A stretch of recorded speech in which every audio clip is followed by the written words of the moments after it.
Wanting to know the best, most effective way to make a post on Instagram as a realtor? Watch this video and I will show you. Before we get to that, if you haven't clicked that subscribe button, please hit it, and be sure to hit that bell so you're notified every time I post a new video on social media for realtors.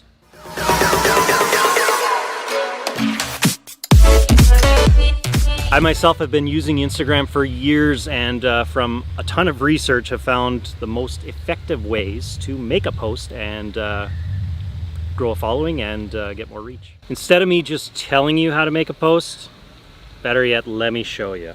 Let me open up my trusty little screen record here and get you going. Okay, so again, I'm on my Instagram profile. I got there by clicking the little avatar on the bottom right. At the top you can see this plus button. You can tap that and then you can hit post. Now what it does is it goes through everything that is on your camera roll, so you can select something there. So let's make it simple. Let's say I'm doing a photo. I'll pick this one of me giving a thumbs up. Let's go next. If you want, you can select, let me go back. You see here it says select multiple. So if you want to do, maybe it's a post about some house and you have a bunch of photos and you've seen those posts where people can swipe through them to see all the photos. You can do that by selecting multiples. That can help your engagement, because every time somebody swipes, that shows another engagement on your post, which obviously Instagram likes, and it shows people are staying there and they're interacting with you.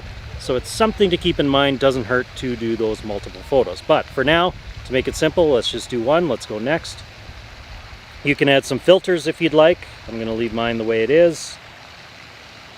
And then this is where you write your caption. So just whatever you're trying to let your audience know, try to make it of something of value. Obviously is better.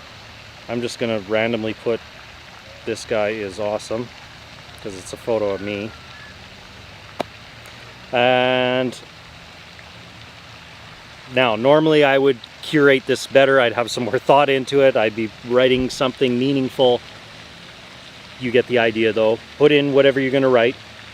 Then from there, what I like to do is add in my hashtags. So I've got it set up on my phone actually, where I've got a blank space in my, you can do it, if you Google it, you can find it in your settings with your Apple phone. I don't know how to do it on Android, but again, Google will help you.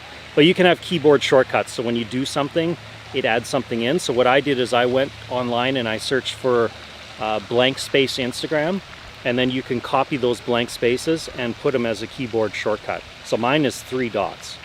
So when I hit 3 dots, you'll see the shortcut of a blank space pops up right in the middle. I hit that, hit enter, I'll do another one, hit enter. So the reason I do that is it just separates. If I don't do that on Instagram, it kind of messes up the format and makes it all funny looking. Sometimes it puts dots in there.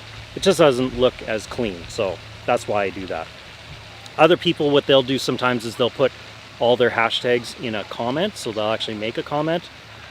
I like to put it in my description, because sometimes when I'm going through the Instagram feed, I'll see a comment and I'll click on it because I'm like, oh, somebody commented. And then it's just that person's hashtags. And I'm like, ah, you bugger. So, add in your 30 hashtags. I did a prior video on how many hashtags to use, so make sure you watch that. But let's say I'm just putting in, normally I'd do 30, I'm just going to put in a couple here, just to give you an example. Okay, so my post is made. Now you can tag people. So you can go in here, go to the photo.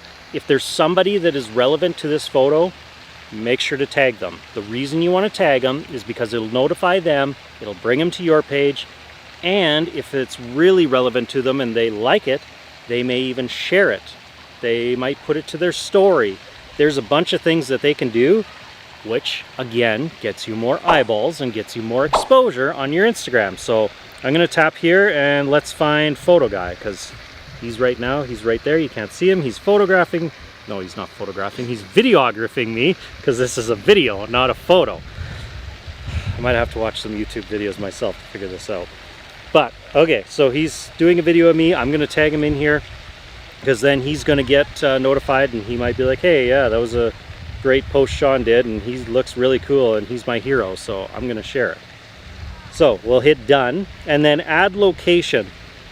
This you want to put basically where you are. Now I'm going to put the location of the Go team that I created, because if somebody's searching for that location on Instagram, this post will pop up. And I like to make sure my location is with my city name. You could just do your city name if you want, because you may actually have a better chance of finding it, and that's something I may want to change mine too. So if I hit the X, I might change it to my city, Lloydminster, Alberta, because now more people are actually searching for that than they're searching for our Go team, so I've got a better chance of being found. Create a promotion I don't need to do. That's if you wanted to put some money behind it. I've got 2 accounts on here, so that's why it's showing like this. This one I'm just going to post to there. Advanced settings, you can do some different stuff here. Don't need to worry about it. One other thing you can do under this accessibility, this right alternative text, you can click on that and just explain what's happening in the photo. Shawn is giving a thumbs up. He is the listing specialist for Century, need to spell properly, Century 21 Drive Go team. So that's just a little extra you can do. Basically that's for the visually impaired is what that does. But I've also, my understanding is that helps with your SEO too. So Google kind of looks at that to see what the photo's about, and it'll help to sometimes in the future when it is more SEO friendly to help to get your stuff discovered. So there you go. That's basically how to make a simple post, and just remember, put your hashtags in there, tag people, and put in your location. People search by location, they search by hashtag, and then the people that you tag are going to get notified, and this is how you start to grow a following, get more exposure, and increase engagement. I see far too many of you, I'm sorry realtors, but there's too many of you where you'll make a post and I don't see any description, any hashtags, nothing. You're just posting, or to do a little more, some of you will put a tiny description and that's it, no hashtags. So there's really no way for you to actually get found if you're just doing that. It's only going to be people that know of you that are going to come to follow you. Otherwise you're not being found. So there you go, you'd hit the share button, it would be posted, and that would be it. That easy. Do you have anything else you're wanting to know how to do on Instagram? Comment below, let me know.